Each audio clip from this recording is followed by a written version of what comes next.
எனக்கு தர்மபுரி வர முடியுமான்னு சின்ன சங்கடம் இருந்தது. ஏன்னா உங்க எல்லாருக்கும் தெரியும், நானும் உங்களுடைய அன்பு தலைவர் அவர்களும் 4வது முறையாக தாத்தா பாட்டி ஆகியிருக்கிறோம். கடந்த 2 நாட்களுக்கு முன்னாலதான் எங்களுக்கு பேத்தி பிறந்தது. அதுவும் சங்கமித்ரா இந்த பகுதியில அதிகமாக பல இடங்களில் சென்று அவங்க தான் ஓட்டு கேட்டாங்க. சங்கமித்ரா உங்களுடைய தங்கை, அவங்க 2வது முறையாக ஒரு மகளுக்கு தாயாகி இருக்கிறாங்க. அவங்க கிட்ட நான் கேட்கிறேன், இன்னும் மருத்துவமனையில் தான் இருக்கிறாங்க, டிஸ்சார்ஜ் பண்ணல. நான் இப்போ தர்மபுரியில என்ன கண்டிப்பா கூட்டம் நடக்குது, அதுவும் நிறைவு விழா, எப்படி நம்ம போவது தெரியல, உன்னை வேணா நான் டிஸ்சார்ஜ் பண்ணணுமே. அவங்க சொன்ன ஒரே வார்த்தை, தர்மபுரி மாவட்டம் நம்மளுடைய கட்சிக்காரங்க தான் நம்ம ஃபேமிலி, அவங்க தான் நம்ம குடும்பம்.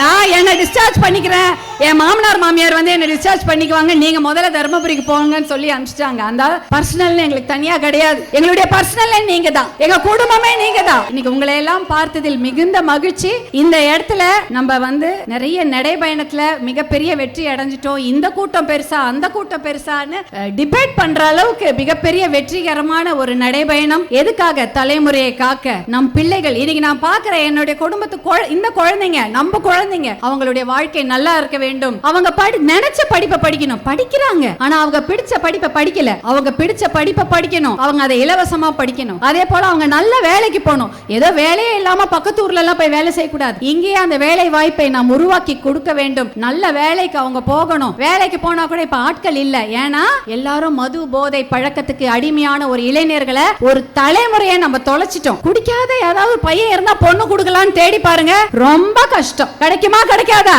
ஒரு தாயா நான் சொல்றேன், குடிக்காத ஒரு பையனுக்கு பொண்ணு கொடுக்கணும், போதை பழக்கம் இல்லாத ஒரு பையனுக்கு பொண்ணு கொடுக்கணும்னா ரொம்ப கஷ்டம், தேட வேண்டி இருக்குது. அப்படிப்பட்ட ஒரு கொடுமையான ஒரு நிகழ்வு நடந்து கொண்டிருக்கிறது. பெண்களுக்கு பாதுகாப்பு இல்லை, நம்ம வீட்டு பெண்களுக்கும் பாதுகாப்பு இல்ல. எத்தனையோ கொடுமைகள் தினம் பேப்பர் திறந்தா அதான் நடந்து கொண்டிருக்கிறது. இந்த மது போதை பழக்கத்தை ஒழித்து தமிழ்நாட்டை விட்டு ஒழிக்க வேண்டும். அதற்கு நாம ஒற்றுமையாக இருக்க வேண்டும். அந்த மாநாடுடைய வெற்றி, அதை கொண்டாடுவோம். அதுதான் பாசிட்டிவ். அந்த மாநாடுடைய உழைப்பை கொண்டாடுவோம். இந்த நடைபயணத்துடைய வெற்றியை கொண்டாடுவோம். இந்த நடைபயணத்தில் நம்முடைய ஒற்றுமையை கொண்டாடுவோம். இந்த ஒற்றுமையாக இருந்தால் கண்டிப்பாக மது போதை இல்லாத தமிழகத்தை உருவாக்க முடியும். இன்னைக்கு மட்டும் இவ்வளவு பெரிய கூட்டத்தை கூட்டிட்டு தேர்தல் போது சும்மா இருந்துடக்கூடாது. தேர்தல் போதும் இதே ஒத்துழைப்பு, இதே உற்சாகம், இதே நம்பிக்கை, இதே ஹோப், இதே மாதிரி விஷயத்தோட நம்ம இருக்கணும். தேர்தல் வரைக்கும் நம்ம அதை கொண்டு போக வேண்டும். இந்த வெற்றியை நாம் கொண்டாடுவோம், உழைப்பை கொண்டாடுவோம், நம்முடைய ஒற்றுமையை கொண்டாடி தேர்தல் களத்தில் நம்ம ஒற்றுமையாக நின்று இந்த போதை